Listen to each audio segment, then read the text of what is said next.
Describe fully the single transformation that maps y is equal to x squared minus 7 onto the curve y is equal to 3x squared minus 21.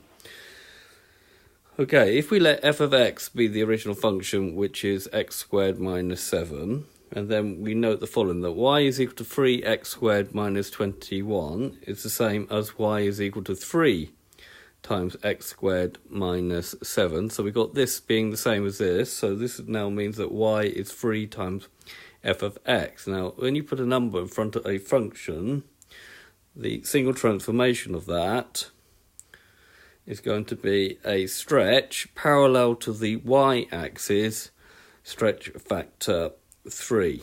Okay, so that's the answer.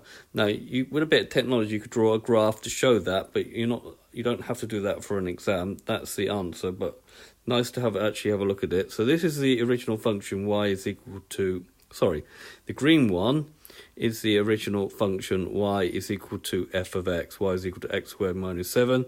The red one is the green one when it's been stretched. So what you can see is that this point here, distance here is minus 7, and therefore we do 3 times that and it becomes minus 21.